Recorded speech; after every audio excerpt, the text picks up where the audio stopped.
ಜ್ಞಾನಶ್ರೀ ನವೋದಯ ತರಬೇತಿ ಕೇಂದ್ರ ಉತ್ತರ ಕನ್ನಡ. ಪಾಲಕರ ಎಲ್ರಿಗೂ ನಮಸ್ಕಾರ. ಸೊ ಇಂದಿನ ವಿಡಿಯೋದಲ್ಲಿ ಸೈನಿಕ್ ಸ್ಕೂಲ್ ಬಲ್ಲಿ ಯಾವೆಲ್ಲ ಡಾಕ್ಯುಮೆಂಟ್ಸ್ ನಾವು ಸಬ್ಮಿಟ್ ಮಾಡಬೇಕಾಗುತ್ತೆ ಅಂದ್ರೆ at the admission of time ಯಾವೆಲ್ಲ ಡಾಕ್ಯುಮೆಂಟ್ಸ್ ನಾವು ಸೈನಿಕ್ ಸ್ಕೂಲ್ಗೆ ಸಬ್ಮಿಟ್ ಮಾಡಬೇಕಾಗುತ್ತೆ ಅನ್ನೋ ಬಗ್ಗೆ ಮಾಹಿತಿನ ತಿಳಿಯೋಣ.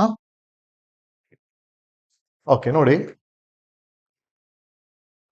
ಈ ಎಲ್ಲಾ ಡಾಕ್ಯುಮೆಂಟ್ಸ್ ಲಿಸ್ಟ್ ಆಫ್ ಡಾಕ್ಯುಮೆಂಟ್ಸ್ ಬಗ್ಗೆ ಅವರ ವೆಬ್ಸೈಟ್ ನಲ್ಲಿ ಮಾಹಿತಿನ ಕೊಟ್ಟಿದ್ದಾರೆ. ಅಂದ್ರೆ ನೀವು ಸೈನಿಕ ಶಾಲೆಗೆ ಆಯ್ಕೆ ಬಯಸಿದಲ್ಲಿ ಯಾವೆಲ್ಲ ಡಾಕ್ಯುಮೆಂಟ್ಸ್ ನ ಎಟ್ ದ ಅಡ್ಮಿಷನ್ ಟೈಮ್ ಅಂದ್ರೆ ಫಿಸಿಕಲ್ ಡಾಕ್ಯುಮೆಂಟ್ ವೆರಿಫಿಕೇಶನ್ ಟೈಮ್ ಅಲ್ಲಿ ಇಷ್ಟೆಲ್ಲ ಡಾಕ್ಯುಮೆಂಟ್ಸ್ ನೀವು ಸಬ್ಮಿಟ್ ಮಾಡಬೇಕು. ಸೊ ಅದ್ಯಾವ್ದು ಅಂತ ನಿಮಗೆ ಕೂಡ ತಿಳಿಸ್ಕೊಡ್ತಾರೆ. ನೋಡಿ, ಮೊದಲನೇದಾಗಿ duly signed check list with undertaking original ಅಂದ್ರೆ ಒಂದು ಈ ಡೌನ್ಲೋಡ್ PDF ನ ಕ್ಲಿಕ್ ಮಾಡಿದ್ರೆ ನಿಮ್ಗೆ ಆ ಫಾರ್ಮೆಟ್ ಸಿಗುತ್ತೆ. ಸೊ ಆ ಫಾರ್ಮೆಟ್ ಅಲ್ಲಿ ಪಾಲಕರೇ ತುಂಬಬೇಕಾಗುತ್ತೆ. ಅಂದ್ರೆ ಚೆಕ್ ಲಿಸ್ಟ್ ಅಂದ್ರೆ ಯಾವ್ಯಾವ ಡಾಕ್ಯುಮೆಂಟ್ ಬಗ್ಗೆ ಇರುತ್ತೆ ಅನ್ನೋದ್ ಬಗ್ಗೆ ಮಾಹಿತಿ ಇದೆ. ಅಂದ್ರೆ ಯಾವ್ಯಾವ ಡಾಕ್ಯುಮೆಂಟ್ ಸಬ್ಮಿಟ್ ಮಾಡ್ಬೇಕು ಅನ್ನೋ ಬಗ್ಗೆ ಒಂದು ಚೆಕ್ ಲಿಸ್ಟ್ ಅಂದ್ರೆ ಯಾವ್ಯಾವ ಡಾಕ್ಯುಮೆಂಟ್ ಸಿಗುತ್ತೆ ಸಿಕ್ಕಿಲ್ಲ ಅನ್ನೋ ಬಗ್ಗೆ ಒಂದು ಚೆಕ್ ಲಿಸ್ಟ್ ಇದೆ.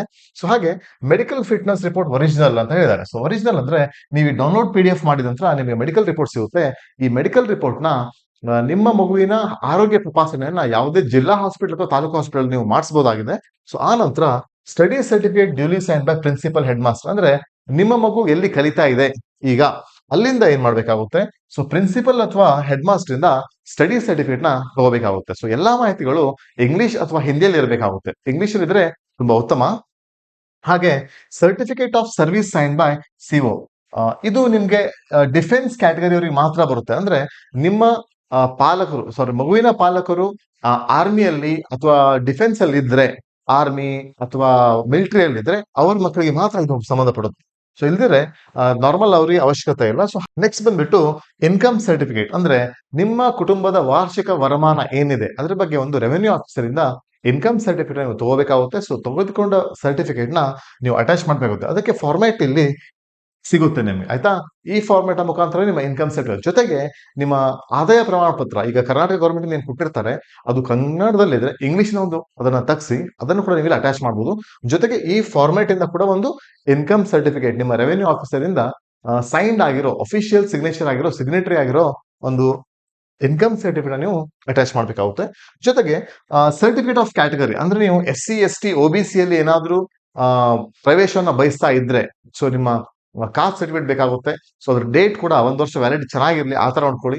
SC ST or OBC certificate ನ ಕೂಡ ನೀವು ಅಟ್ಯಾಚ್ ಮಾಡಬೇಕಾಗುತ್ತೆ. ಸೊ ಅದು ಇಂಗ್ಲಿಷ್ ಅಲ್ಲಿ ಇದ್ರೆ ತುಂಬಾ ಉತ್ತಮ. ಸೊ ನೀವು ಕರ್ನಾಟಕ ರಾಜ್ಯದಲ್ಲಿ ನಮಗೆ ಕನ್ನಡದಲ್ಲಿ ಕೊಡ್ತಾರೆ. ಸೊ ಆದ್ರೆ ನೀವು ಇಂಗ್ಲಿಷ್ ಇಂದ ಅಪ್ಲೈ ಮಾಡಿ ಒಂದು ತಗೊಳ್ಳಿ. ಅದ್ರ ಜೊತೆಗೆ ಕೂಡ ಹಾಗೆ ಇಲ್ಲಿಂದ ಒಂದು PDF ನ ಡೌನ್ಲೋಡ್ ಮಾಡಿಕೊಂಡು ಅದನ್ನು ಕೂಡ ತಹಶೀಲ್ದಾರ್ ಇಂದ ಸಿಗ್ನೇಚರ್ ತಗೋಬೇಕಾಗುತ್ತೆ ನೀವು. ನೆಕ್ಸ್ಟ್ ಬಂದು provisional admission letter from ASC. ಈ ಪ್ರೊವಿಷನಲ್ ಅಡ್ಮಿಷನ್ ಲೆಟರ್ ಎಲ್ಲಿ ಸಿಗುತ್ತೆ ಅಂದ್ರೆ ನಿಮ್ಮ ರಿಸಲ್ಟ್ ಅಲಾಟ್ಮೆಂಟ್ ಆಗುತ್ತಲ್ವಾ, ಈಗ ಏಪ್ರಿಲ್ 1 ನಂತರ ನಿಮ್ಗೆ ರಿಸಲ್ಟ್ ಅಲಾಟ್ಮೆಂಟ್ ಗೊತ್ತಾಗುತ್ತೆ. ಸೊ ಅಲ್ಲಿ ನಿಮ್ಗೆ ಒಂದು ಡೌನ್ಲೋಡ್ ಆಪ್ಷನ್ ಇಟ್ಟಿರ್ತಾರೆ ಅವರು ಪ್ರೊವಿಷನಲ್ ಲೆಟರ್ ಅಂತ. ಸೊ ಆ ಲೆಟರ್ ನೀವು ಇಟ್ಕೋಬೇಕಾಗುತ್ತೆ.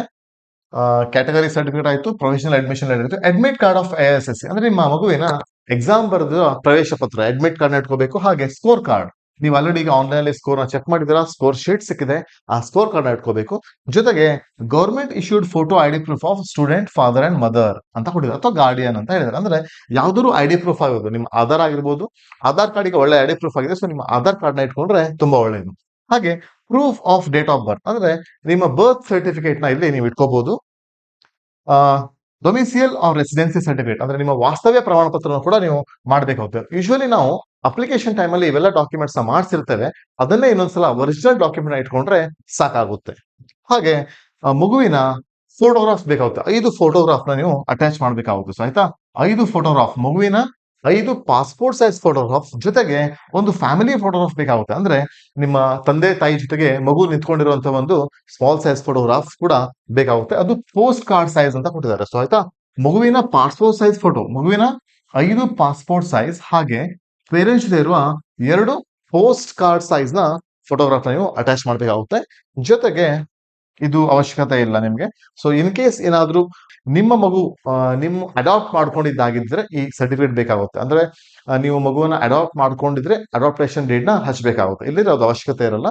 ಸೊ ಇಷ್ಟೆಲ್ಲ ಡಾಕ್ಯುಮೆಂಟ್ಸ್ ನಮ್ಗೆ at the time of admission ಅಂದ್ರೆ ಫಿಸಿಕಲ್ ವೆರಿಫಿಕೇಶನ್ ಟೈಮ್ ಅಲ್ಲಿ ನಾವು ಸೈನಿಕ್ ಸ್ಕೂಲ್ಗೆ ಸಬ್ಮಿಟ್ ಮಾಡಬೇಕಾಗಿರುತ್ತೆ. ಸೊ ಇವೆಲ್ಲ ಡಾಕ್ಯುಮೆಂಟ್ಸ್ ನೀವು ರಿಸಲ್ಟ್ ಬಂದ್ ಅಂತ ಕಲೆಕ್ಟ್ ಮಾಡಿ. ಈಗ ಆಲ್ರೆಡಿ ಕೆಲವೊಂದು ಡಾಕ್ಯುಮೆಂಟ್ಸ್ ನೀವು ಇಟ್ಕೊಂಡಿದ್ದೀರಾ. ಸೊ ಇಷ್ಟು ಡಾಕ್ಯುಮೆಂಟ್ಸ್ ನೀವು ಫಿಸಿಕಲ್ ವೆರಿಫಿಕೇಶನ್ ಅಲ್ಲಿ ಕರೆಕ್ಟ್ ಆಗಿ ವೆರಿಫೈ ಮಾಡಿಸಿದ್ರೆ ನಿಮ್ಮ ಮಗುವಿಗೆ ಅಡ್ಮಿಷನ್ ಸಿಗುತ್ತೆ. ಸೊ ಈ ಮಾಹಿತಿ ನಿಮಗೆ ಉಪಯುಕ್ತವಾಗಿದೆ ಅಂತ ಅನ್ಕೋತೇನೆ. ಸೊ ನಮ್ಮ ವಿಡಿಯೋ ನಿಮಗೆ ಇಷ್ಟ ಆಗಿದ್ರೆ ಸಬ್ಸ್ಕ್ರೈಬ್ ಮಾಡಿ, ಹಾಗೆ ವಿಡಿಯೋನ ಲೈಕ್ ಮಾಡಿ. ಧನ್ಯವಾದಗಳು.